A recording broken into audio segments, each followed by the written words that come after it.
Olá, queridos, paz de Cristo, tudo bem? Muito obrigado que você chegou até aqui.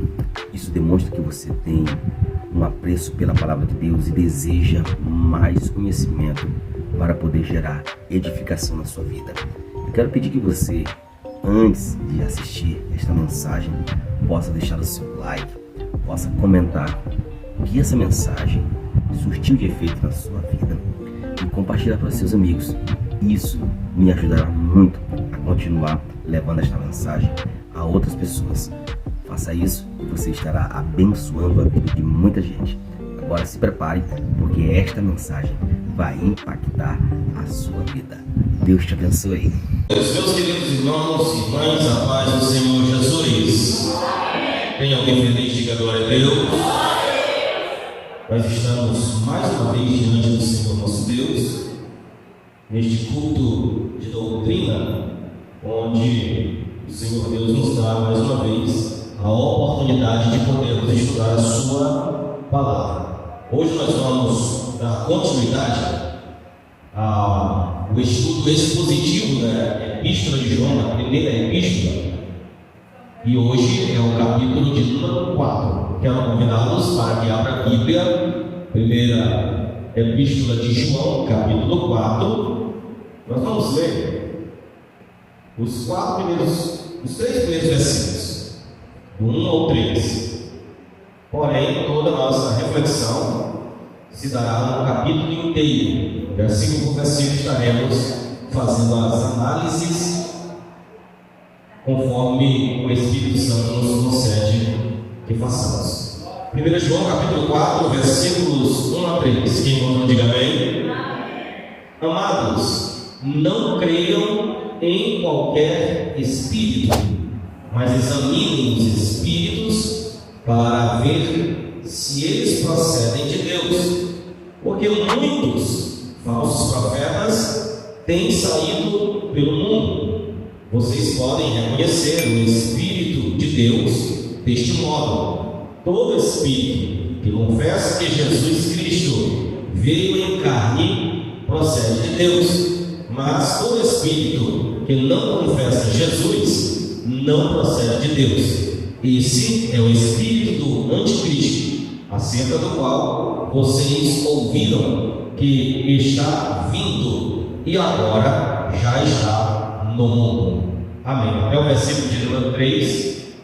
Permaneça com a sua Bíblia aberta, porque nós vamos fazer a análise de todo este capítulo. E para melhor compreensão nossa, eu dividi este capítulo em 8 partes e quero mencioná-las a fim de que, de maneira didática, você compreenda o que vamos estar estudando a partir de agora. Este capítulo nós vamos estar trabalhando em 8 partes. A primeira parte vai falar dos mandamentos para provar todos os espíritos. Em segundo, como provar os espíritos. Em terceiro, como vencer os espíritos malignos. Quarto, nós vamos trabalhar as marcas da inspiração demoníaca nos falsos mestres. Quinto, as marcas do verdadeiro cristão. Sexto, a prova de que estamos em Deus e o Espírito dele está em nós. Sétimo, a verdadeira natureza do amor. E por último, a prova do amor entre os irmãos. Então eu quero chamar a sua atenção para este capítulo, que por sinal é um capítulo muito interessante, assim como os demais que temos estudado até agora. O capítulo 4, ele é um dos capítulos que tem uma teologia bastante interessante. Para você ter uma ideia, no capítulo 4, nós vamos encontrar o nome Deus cerca de 29 vezes. Esta ênfase do apóstolo João em relação a Deus se dá exatamente pelo propósito que está por detrás da continuidade das suas instruções, das suas orientações para os leitores em especial, tanto os que na época já estavam dispersos e poderiam ter acesso em algum lugar estratégico que esta epístola chegasse, e para a igreja atual, visto que as aplicações que fazemos na interpretação desta palavra servirá para o nosso deleite espiritual e como para o nosso crescimento. Então eu quero chamar a sua atenção para o que vamos trabalhar a partir de agora, porque vale lembrar que o capítulo 4 é a continuidade das ideias que já foram mencionadas em capítulos anteriores. E você lembra que João, de forma exaustiva, veio orientando através desta epístola, trazendo instruções através dessa epístola. Você vai lembrar a respeito da necessidade e importância de nós estarmos em Cristo, de vencermos o pecado, de não amarmos o mundo. Isso tudo já estudamos em capítulos anteriores. E não poderia deixar de ser mencionado a partir de agora algo de suma importância, principalmente para a manutenção da saúde espiritual da igreja, porque ele vai trabalhar muito agora no capítulo 4 a respeito do amor. E vamos ver, ao estarmos analisando os próximos versículos, que isso tem uma razão, tem um propósito. E repito, o propósito atendia às necessidades imediatas. Quais eram as necessidades imediatas? Dos cristãos da época de João. E a Bíblia é tão maravilhosa que estas verdades também alcançam as necessidades da igreja moderna, ou seja, da igreja que eu e você fazemos parte, da igreja do século XXI.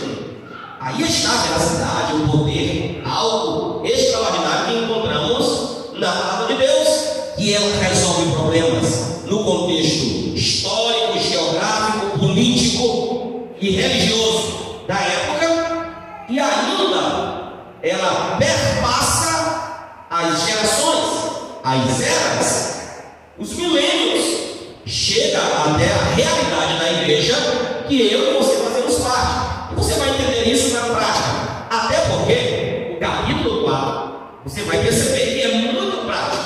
À medida que nós vamos aqui analisando, vamos fazer logo as aplicações, porque precisamos extrair as lições para praticá-las, a fim de que tenhamos saúde espiritual.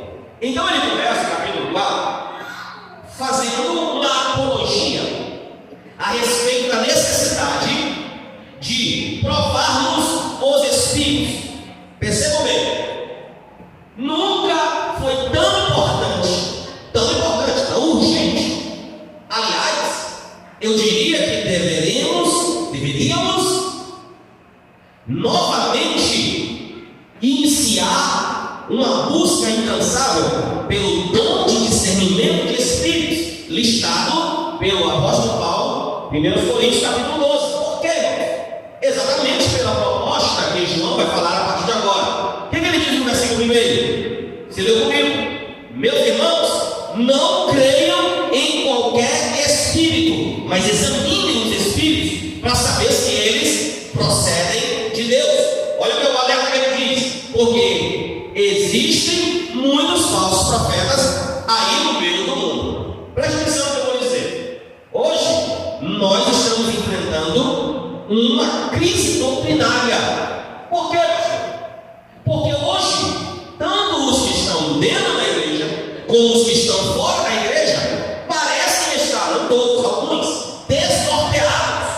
Por quê? Pelo acúmulo, aliás, não acúmulo, pela quantidade de informações que recebemos. Todo dia aparece um profeta na internet falando em nome de Deus. Sim ou não, irmãos? Todo dia aparece uma mulher com uma revelação nova. Todo dia aparece um homem em cima de um monte falando em nome de Deus e proferindo, entre aspas, uma nova doutrina. Que isso não existe, é claro. Por que isso é perigoso? Porque se isso persiste, se isto toma de conta do contexto das nossas igrejas, se isso ganha espaço, haverá uma quebra de princípios. O principal deles, sabe qual é? É que a suficiência da palavra é comprometida. Se a gente credibiliza novas doutrinas, se a gente credibiliza novos evangelhos, se a gente credibiliza até mesmo novos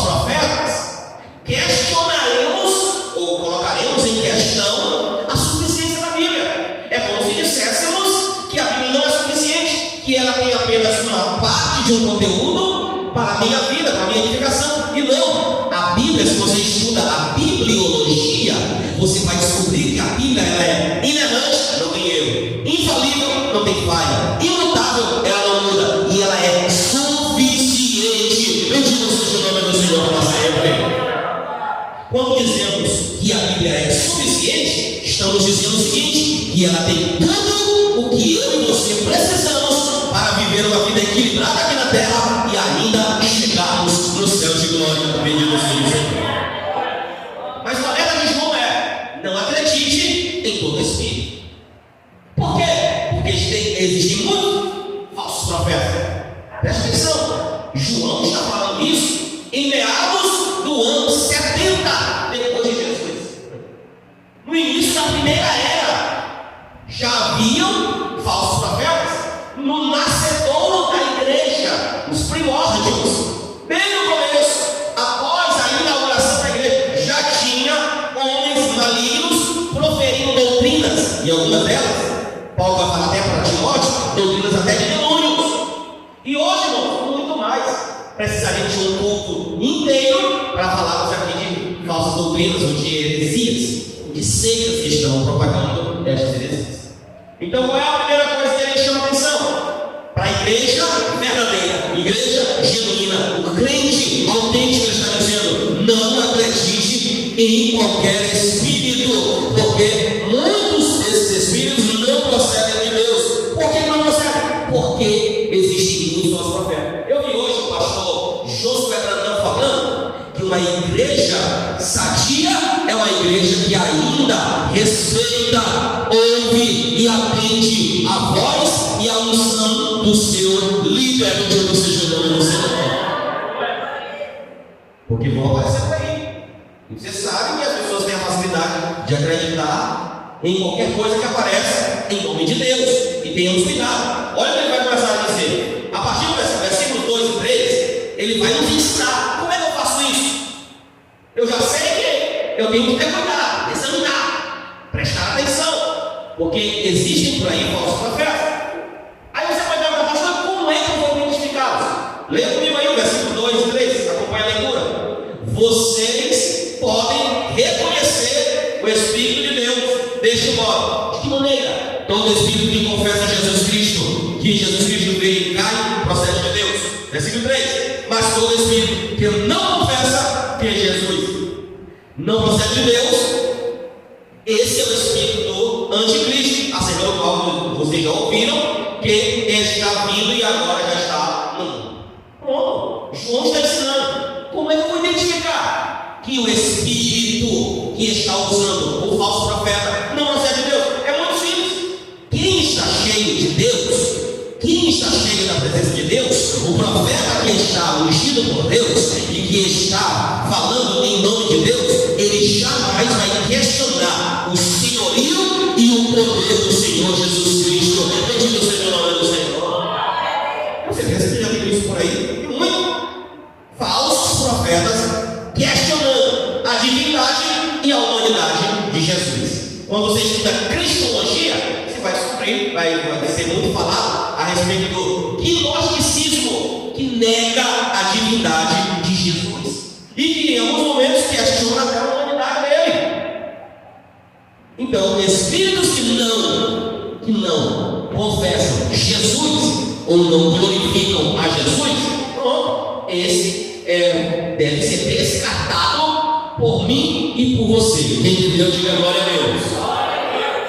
Então ele diz que existem os que provam os espíritos e ensina a maneira que devemos provar. E olha o que ele diz no versículo 4. No versículo 4 ele vai nos ensinar a convencer esses espíritos malignos. Olha o que diz no versículo 4. Filhos, vocês são de Deus e os venceram, porque aquele que está em vocês é maior do que aquele que está no mundo. Glória ao Senhor para todos sempre. Como vencer esses espíritos malignos? Está dizendo, estando em Deus, porque se nós estivermos em Deus, o texto está dizendo: aquele que está em nós é maior do que aquele que está no mundo. Bendito seja o Senhor. A partir do versículo de número 6, João já vai começar a falar sobre as marcas do verdadeiro cristão, ou dos verdadeiros cristãos. Perceba que ele é muito inteligente e organizado. Ele fala a respeito dos espíritos malignos. Ele alerta sobre a iminente presença destes falsos profetas, imbuídos por estes espíritos malignos para enxertar falsas doutrinas no meio da igreja. Então ele ensina o povo a combater tudo isso. Aí agora ele vai falar sobre as marcas dos verdadeiros cristãos. Antes, porém, ele vai falar a respeito desta inspiração dos falsos médicos. Olha o que diz o versículo 5. Eles vêm do mundo, por isso o que falam procede do mundo, e o mundo os ouve. Ele está dizendo que apenas alguém com o coração mundano atende o falso profeta com uma mensagem mundana. Porque um crente autêntico, ele não suporta a mensagem do mundo, porque a mensagem que ele edifica, ela não vem do mundo, ela vem de Deus para os seus servos. Bendito seja o Senhor. Olha que maravilha. Veja que ele está nos ensinando. Versículo 6, ele começa agora sim a falar a respeito das marcas. Olha o que ele diz: nós viemos de Deus, porque quem tem uma mensagem de Deus só pode vir de Deus. E todo aquele que conhece a Deus nos ouve, mas quem não vem de Deus não nos ouve. Dessa forma, reconhecemos o Espírito da verdade e o Espírito do erro. De que maneira que eles reconhecem? Um cristão autêntico, ele reconhece a voz de Deus, porque ele sabe que a origem da mensagem não está no profeta, está em Deus. E vai para o profeta, e do profeta para a sua igreja. Glória ao nome do Senhor para sempre. É muito interessante. Quando é que sabemos que somos de Deus? Quando nosso prazer, quando nossa paixão, nossa motivação está em ouvir a voz de Deus. Um cristão autêntico, ele agrava os ouvidos para as vozes das ideologias mundanas, mas ele tem sempre o coração aberto para a mensagem que vem de Deus. Bendito seja o nome do Senhor. Isso parece ser muito simples, mas se não é compreendido, caímos em armadilhas. Vale lembrar, por exemplo, irmãos, a época da pandemia, em que todo mundo estava buscando recursos para sobreviver. E apareceu um profeta de um determinado lugar, colocou um áudio em muitos grupos, e esse áudio se espalhou em todo o Brasil, e milhares de cristãos naquele período ouviu o áudio e fez exatamente não o que a palavra de Deus manda, fez o que aquele profeta mandou fazer. E você lembra que foi? Ele disse: quando você estiver lendo a sua Bíblia e encontrar um cabelo na sua Bíblia, pegue o cabelo, coloque dentro da água. Aleluia, glória a Deus, bendito seja Deus. Mexe aquele cabelo dentro da água, mexe bem a água para o cabelo ficar bem dentro da água. E ó, bebe aquela água com o cabelo que você vai estar livre desse coronavírus. Aí tinha crente chorando, falando línguas estranhas, tinha crente rolando pelo chão de alegria, porque estava curado do coronavírus com a água de cabelo. Eu vi gente chorando: oh Deus, obrigado, o Senhor mandou a cura para o coronavírus. A água de cabelo. Então olha o que a gente está estudando aqui e faz uma análise. Irmãos, com todo respeito, não sei se teve alguém aqui que bebeu, mas com todo respeito aos que beberam, foi muita pobreza de Bíblia para quem fez aquilo, irmão.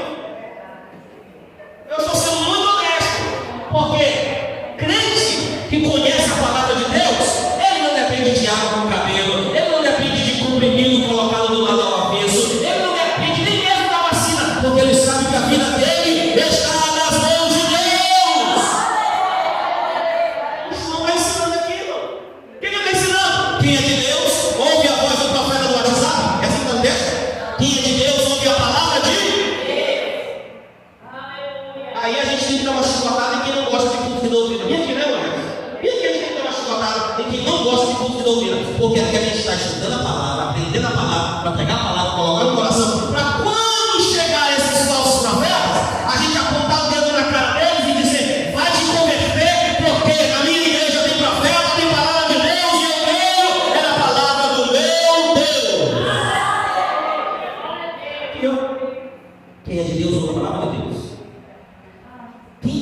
palavra de Deus é de Deus, e isso é uma marca de um cristão autêntico. Quem está entendendo, diga glória a Deus.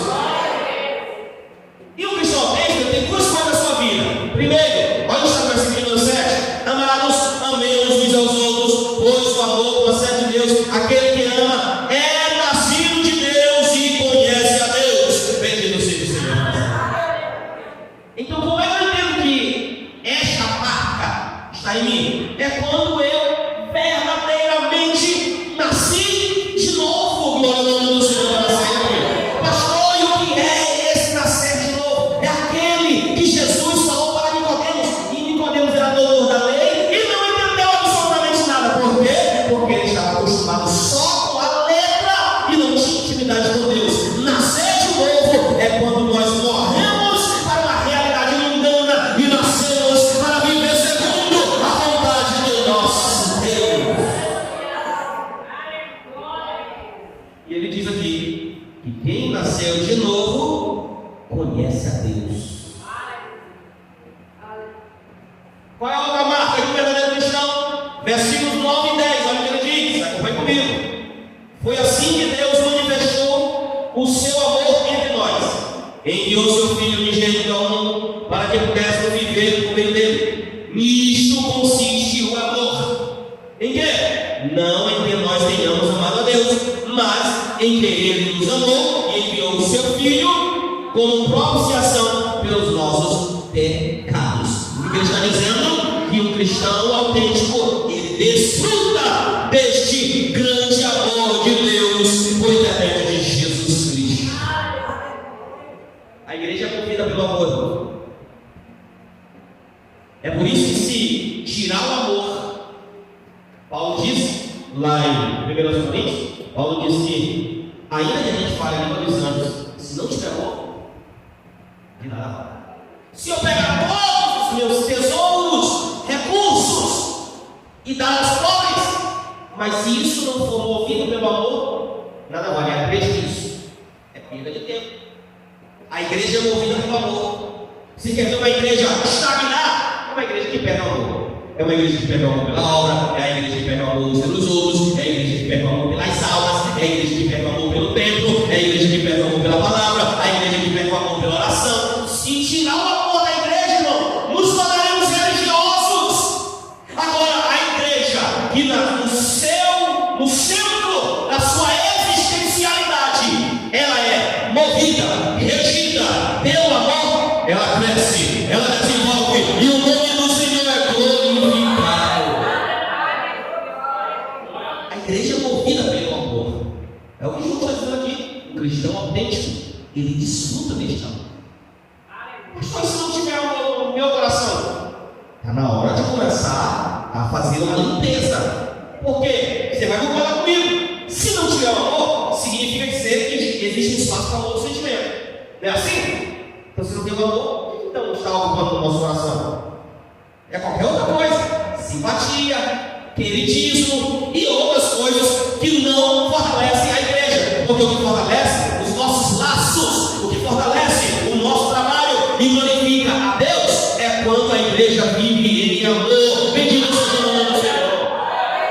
Vale trazer à memória uma coisa que Jesus falou, que talvez os discípulos não entenderam. Ele disse assim: vocês sabem, eu não pergunto para eles, vocês sabem como é que as pessoas vão conhecer que vocês são os meus discípulos? Eu imagino que alguém olhou para o outro e disse: será que é pelo fato de a maneira que a gente se veste? Ou a maneira que a gente fala? Será que é pela religião que a gente adotou? Aí Jesus derrubou todo mundo do cavalo com a resposta dele. Vocês sabem como é que vocês serão conhecidos e reconhecidos como verdadeiros discípulos meus? Aí eu imagino todo mundo olhando um para o outro, olhando para Jesus, e Jesus responde: quando vocês amarem uns aos outros, bendito seja o nome do Senhor.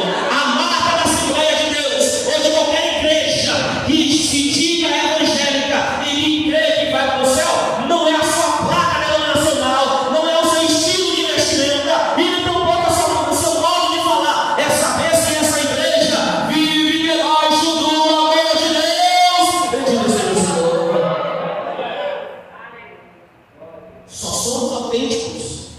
filhos de Deus se em nosso viver diário tiver o grande amor de Deus.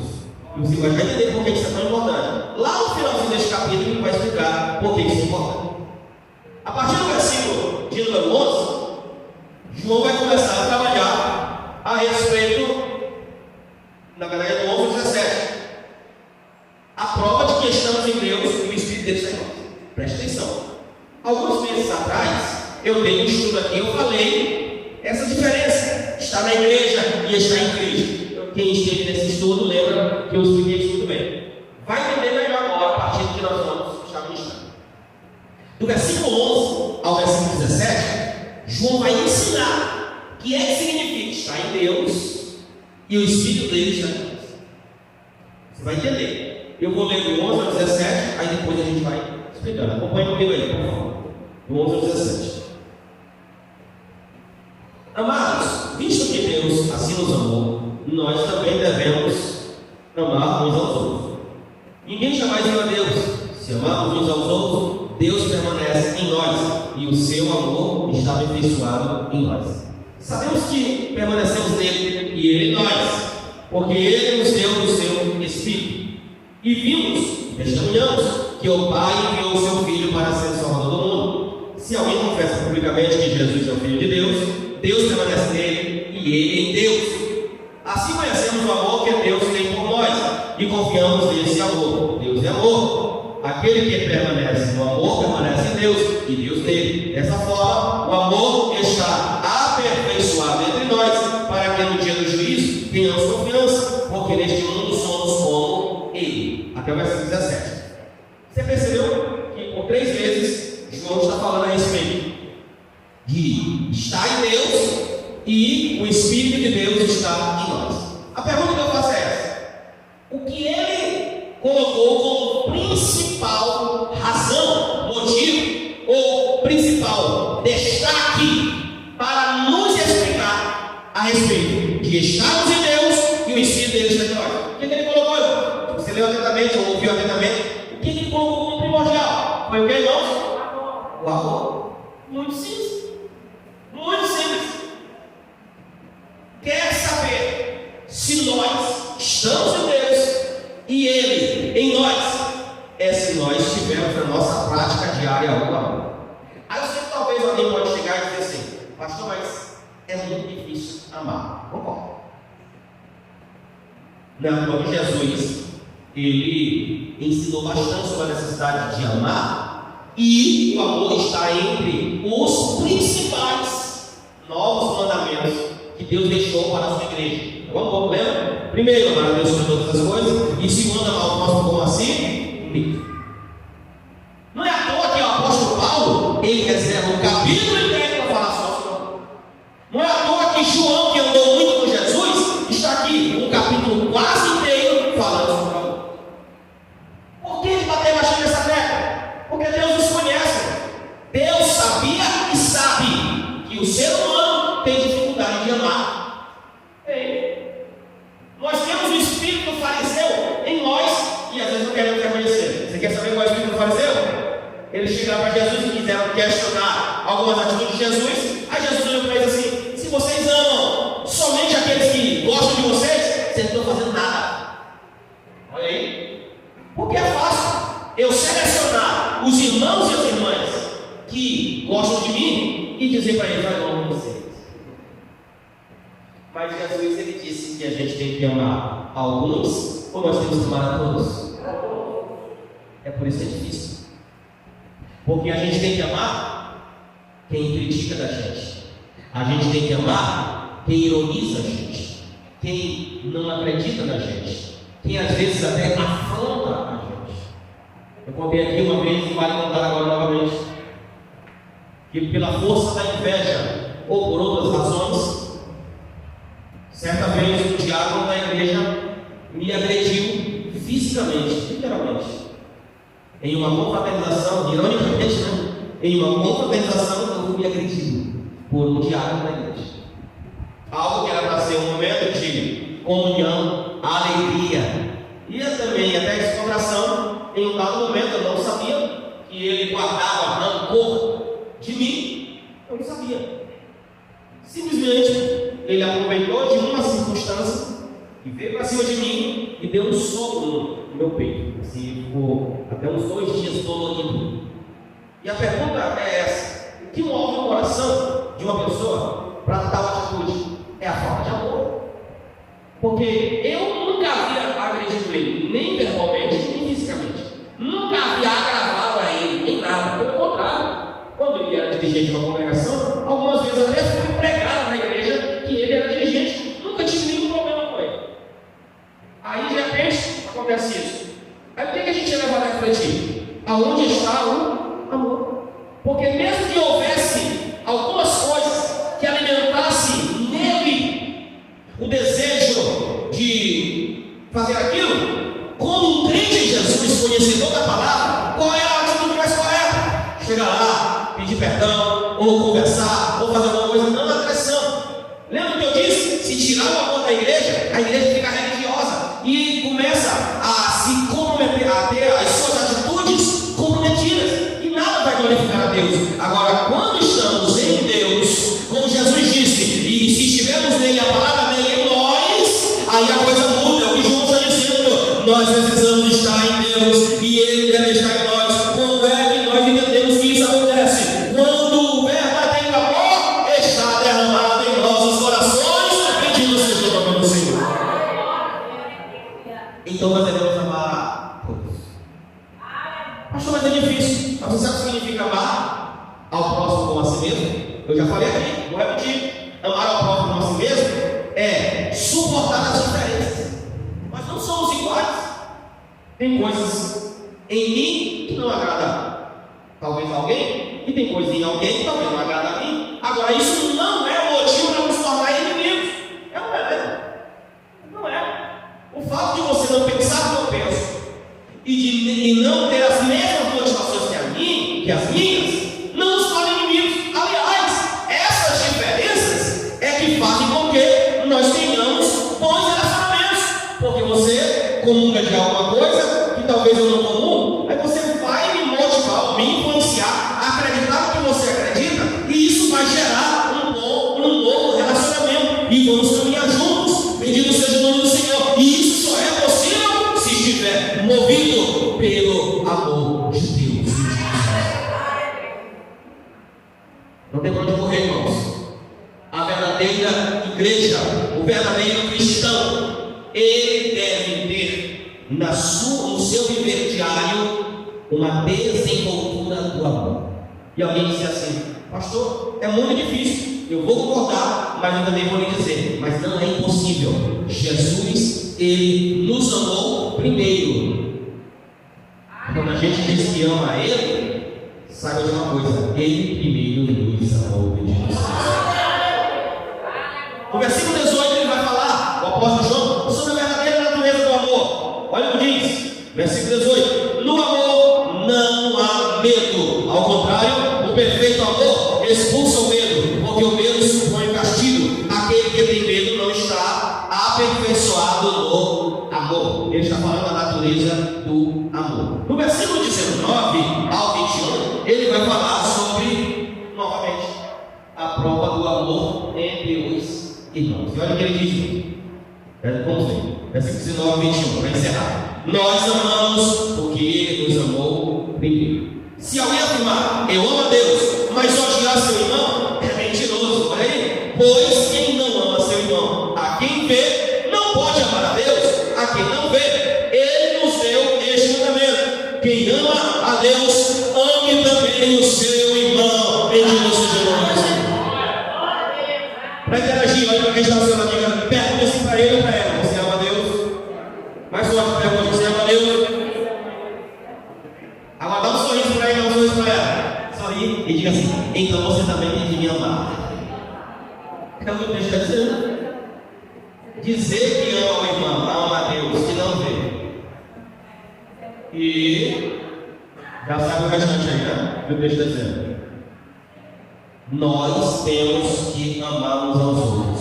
Nossas diferenças, eu repito, nossas diferenças não são bloqueios de relacionamento. Nossas diferenças são razões pelas quais devemos nos aproximar para que o amor de Deus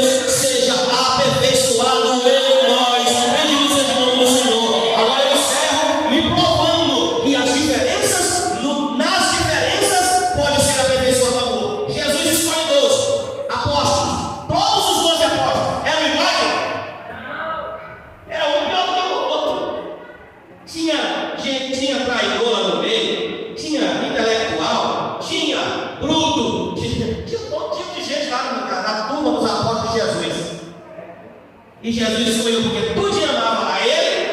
Foi assim que foi o critério da escolha de Jesus? Jesus escolheu um pior do que o outro para trabalhar na vida de todos. E para Ele trabalhar nas diferenças, o que Ele usou? Os seus ensinos e a prática do seu maravilhoso amor. Aprendamos uma coisa em nome de Jesus: as nossas diferenças, elas são sanadas pelo viés do amor de Deus derramado no nosso coração. Tem gente que é mais frenética